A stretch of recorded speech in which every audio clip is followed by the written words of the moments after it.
से अच्छा हिंदुस्ता हमारा हमारा सारे जहां से अच्छा हिंदुस्ता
ஒரு சிறந்த ஒரு நாட்டில், ஒரு ஜனநாயக நாட்டில் இந்த நாட்டின் குடிமக்களாக பிறப்பதற்குண்டான பாக்கியத்தை அல்லாஹ் நமக்கு வழங்கினார்.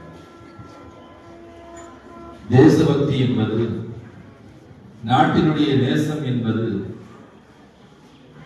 அது உருவாக்கப்படக்கூடியதல்ல.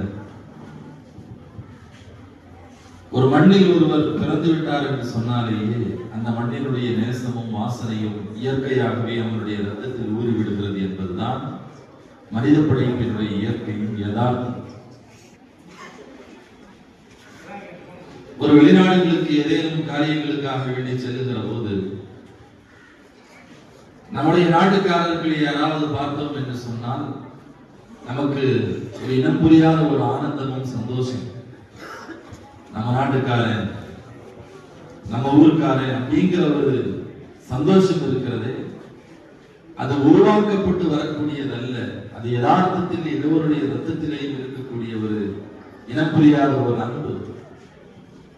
மொழி தெரியாத இடங்களுக்கு செல்லுகிற போது நம் மொழி பேசக்கூடிய யாரையும் சந்தித்தால் மனதிலே ஏற்படக்கூடிய ஒரு சந்தோஷம் என்பது அது உருவாக்கப்படுவதல்ல, தானாகவே உருவாகக்கூடிய ஒரு பண்பு, ஒரு அன்பு, ஒரு நேசம்.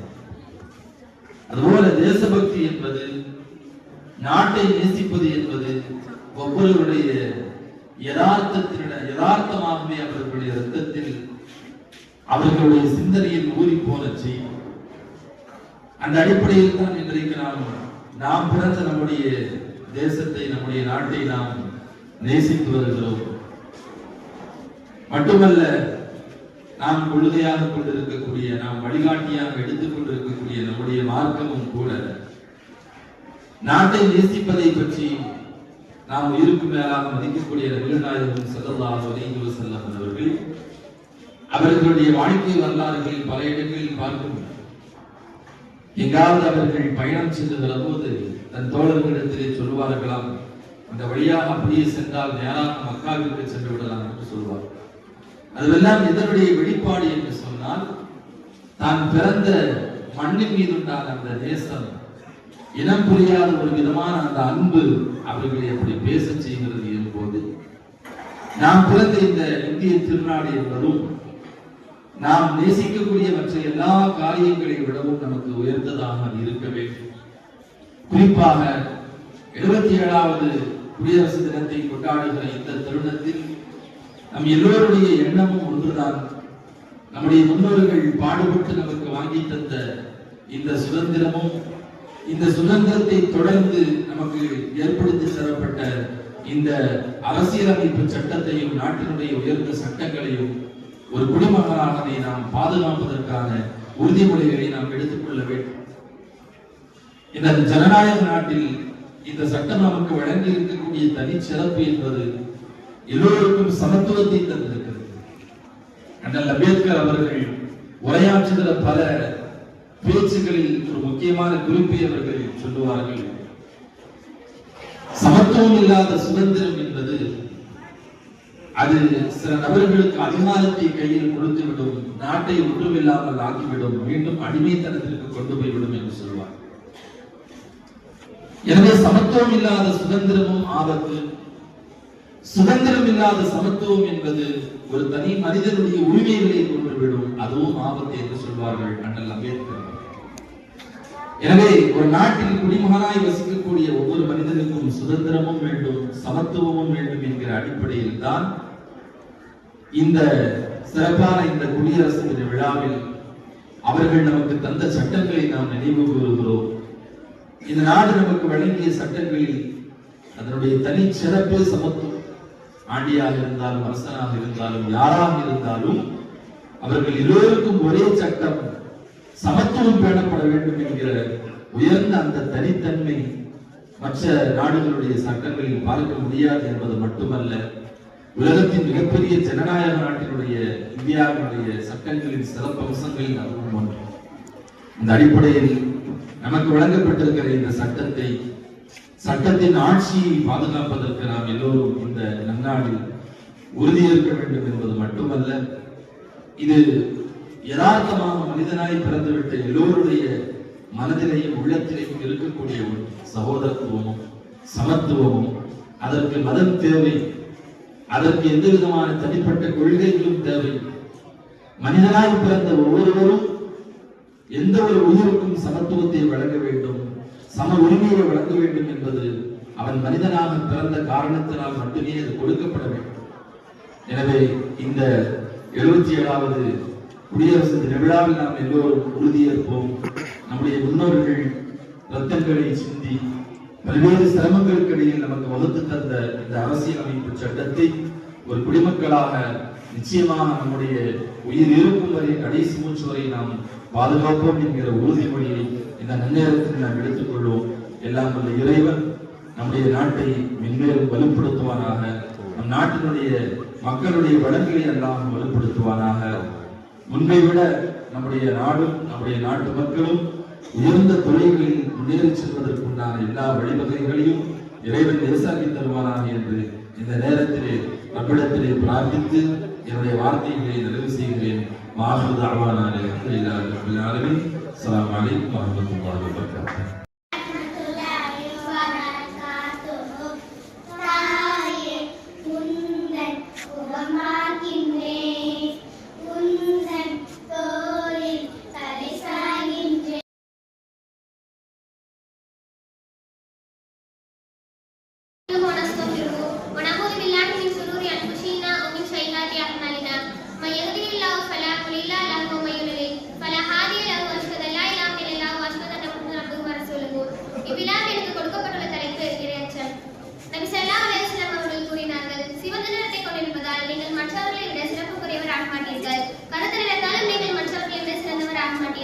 அதற்கு மாறாக இயேசுடன் பிரதானங்களில் ஒவ்வொருவருக்கும் அவசியமானதாகும். ஒருவருடைய சிறப்பும் மேன்மையும் அவருடைய தோற்றத்தை சார்ந்தோ நிறத்தை சார்ந்தோ நிர்ணயம் ஆவதில்லை. மாறாக உண்மையில் ஒருவர் சிறந்தவர் நல்லவர் என்பதை தீர்மானிப்பது அவருடைய இறையச்சம் தான். அதாவது அவர் தம்முடைய வாழ்வில் எந்த அளவுக்கு இறைவனை அஞ்சி நடக்கிறார், உண்மை வாய்மை போன்றவற்றை பேணி நடப்பதில் அவர் எந்த அளவுக்கு கவனமும் அக்கறையும் செலுத்துகிறார் என்பதோடு தொடர்புடையதுதான் அவருடைய அக்கறையும் சிறப்பும் மேன்மையும். இறைவனுக்கு கீழ்ப்படைந்து வாழ்வதிலும் அவனுக்கு மட்டுமே அடிப்படைந்து வாழ்வதிலும் வாழின் பிற விவகாரங்களில் கவனக்குறைவாக நடந்து கொண்டாலும் வெளிப்படையான நேரடியான இறைவனுக்கு இட்டு செல்லக்கூடிய விவகாரங்களில் இருந்து தம்மை காத்துக்கொள்கிறார் எனில் அதுவும் இறையச்சத்தின் படிநிலைகளில் ஒன்றாகும். ஒருவரிடம் வெளிப்படையான நேரடியான இணைவைப்பிற்கு தலையிடக்கூடிய விவகாரங்களில் இருந்து மட்டுமல்லாமல் நேரடியான வெளிப்படையான இணைவைப்பிற்கு இட்டு செல்லக்கூடிய சில மறைமுக செயல்பாடுகளில் இருந்தும், அதாவது பெருமை, புகழாசை, விளம்பரம் போன்றவற்றில் இருந்து தம்மை காத்துக்கொள்கிறார் எனில் அதுவும் இறையச்சத்தின் படிநிலைகளில் ஒன்றாகும். ஆனால் இறையச்சத்தின் படிநிலைகளிலே மிக வேண்ட படிநிலை என்ன தெரியுமா? எந்நேரமும் எல்லா இடங்களிலும் இறைவனின் எதிர்ப்பை இதயத்தில் உணர்ந்து கொண்டே வாழும் ஒவ்வொரு நிமிடத்தையும் அவனுடைய தினங்களிலே கழிப்பதும் அவனை எந்த சூழலிலும் மறக்காமல் இருப்பதும் தான் இறையச்சத்தின் படிநிலைகளிலே மிக வேண்ட படிநிலையாகும். இத்தகைய வேண்ட படிநிலைகளை கொண்டே இறையச்சத்தை பெற்றிருப்பவர்கள் இறைவனின் மகத்துவம் பற்றிய மனப்பாலும் இனத்தாலும் தன்னுடைய இதயத்தை நிறைவேற்றிருப்பார்கள். அவர்கள் சிந்திக்க நினைக்கின்ற போதெல்லாம் இறைவனை மையப்படுத்திய சிந்திப்பார்கள். அவர்கள்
ذات السدع إنه لقول فصل وما هو بالهزل إنهم يكيدون كيدا وأكيد كيدا فمهل الكافرين أمهلهم رويدا صدق الله العليم.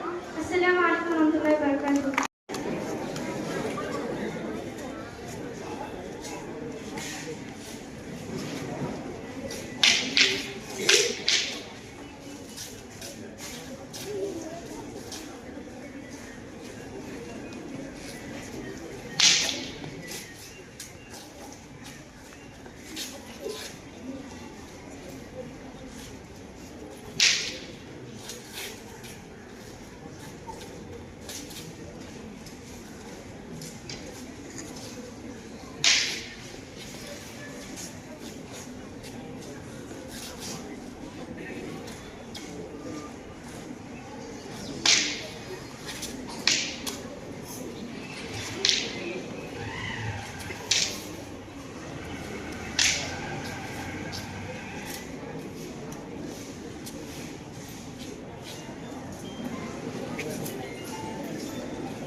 I'm Mohammed Qasim from grade 9C. Today I am speaking in front of our esteemed chief guest, respected principal and citizens of tomorrow, and teachers.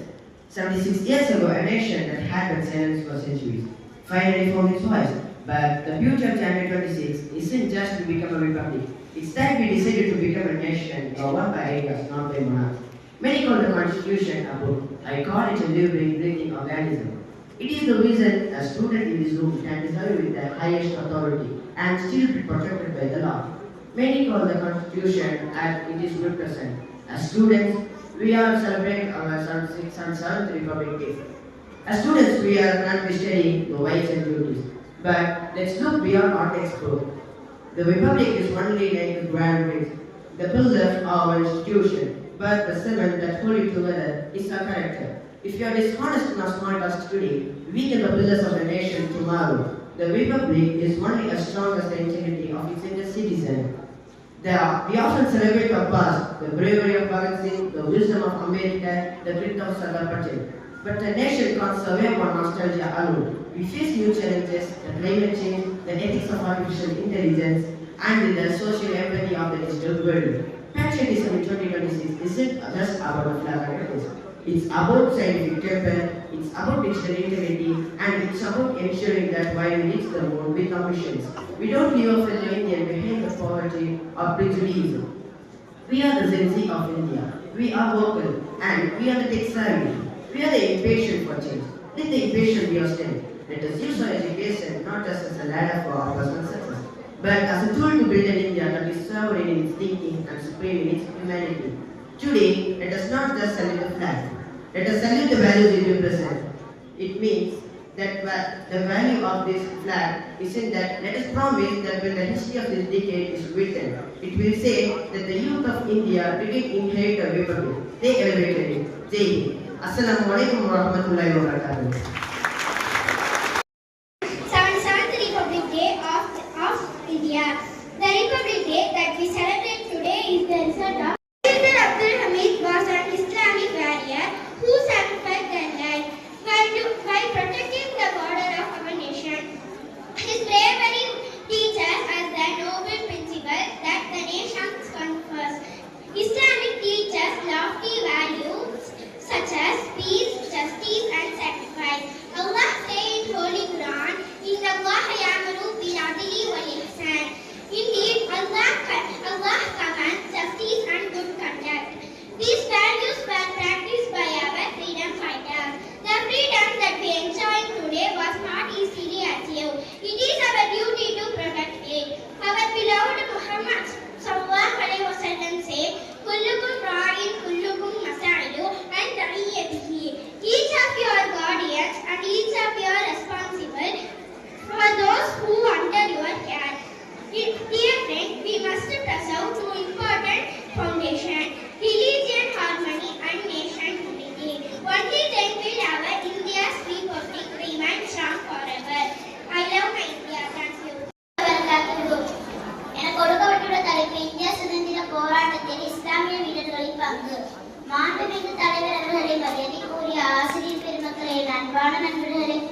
அனைவருக்கும் 77வது குடியரசு தின நல்வாழ்த்துக்கள். இன்று நாம் கொண்டாடும் இந்த குடியரசு தினம் பல தியாகங்களின், பல உயிர்ப்பலிகளின், பல சுதந்திர போராட்ட வீரர்களின் கனவுகளின் விளைவாகும். இந்திய சுதந்திர போராட்டத்தில் மதம், மொழி, இனம் என்ற வேறுபாடின்றி பலர் தங்களது உயிரையே தியாகம் செய்தனர். அவர்களில் குறிப்பிடத்தக்கவர்கள் இஸ்லாமிய சுதந்திர போராட்ட வீரர்கள் ஆவார்கள். 1857 ஆண்டு முதல் ஆங்கிலேயருக்கு எதிராக குண்டு துணிச்சலுடன் போராடியவர்கள் மௌலானா அபுல் கலாம் ஆசாத், பீர் முகமது சாஹிப், வகுப் அப்துல் ஹமீத் போன்ற வீரர்கள். வகுப் அப்துல் ஹமீத் இந்தியா நாட்டின் எல்லைக்காக தன் உயிரை தியாகம் செய்த ஒரு இஸ்லாமிய வீரர். அவர் காட்டிய தைரியம் நாடு தான் முதலில் என்ற உயர்ந்த எண்ணத்தை நமக்கு எடுத்து காட்டுகிறது.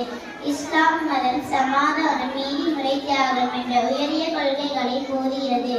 அல்லாஹ் தஆலா குர்ஆனில் கூறுகிறார்,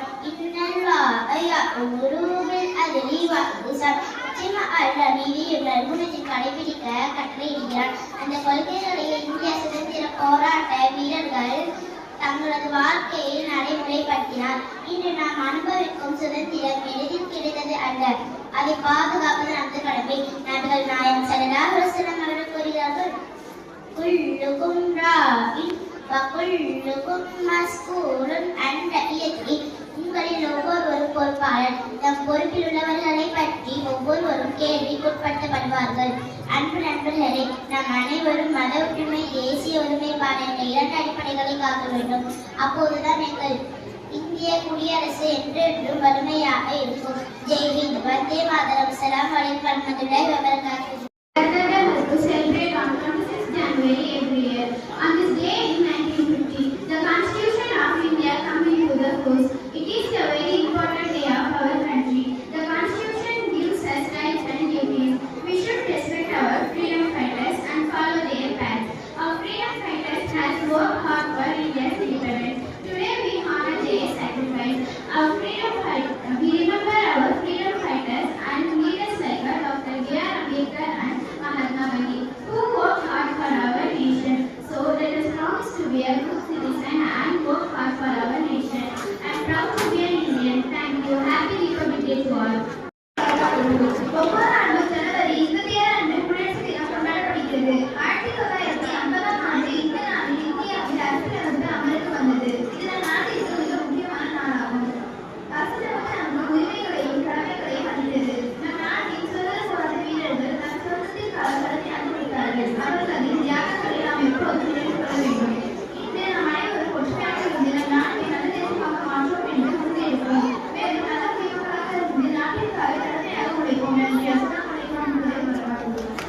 آله وصحبه أجمعين أما بعد فقد قال الله تعالى في القرآن العظيم وأعوذ بالله من الشيطان الرجيم بسم الله الرحمن الرحيم وإذا مرضت فهو يشفين صدق الله العظيم. எல்லா புகழும் அல்லாஹ் ஒருவனுக்கே உரைத்தார்கள். ஸலாத் எனும் கருணையும் ஸலாம் எனும் இரக்கமும் நபிகள் நாயகம் ரசூலுல்லாஹி ஸல்லல்லாஹு அலைஹி வஸல்லம் அன்னவர்களின் மீதும் அன்னவர்களின் வழிகொண்ட அருமை சஹாபா பெருமக்கள், தாபீன்கள், தாபீன்கள், நாதாக்கள், சுஹதாக்கள், சுஹாக்கள், ஹாலிம்கள், அம்பியாக்கள், அவுலியாக்கள், அத்தியாத்மார்கள், முஃப்தியாக்கள் அனைத்து பேர்கள் மீதும், குறிப்பாக நாம் இங்கிருக்கும் அனைவர்களின் மீதும் அல்லாஹ்வின் அலம்பெரும் அருள் எந்த குறையும் இல்லாமல் என்றென்றும் நிறைவாய் என்று நாம் ஆமீன் ஆமீன்.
அன்புடன்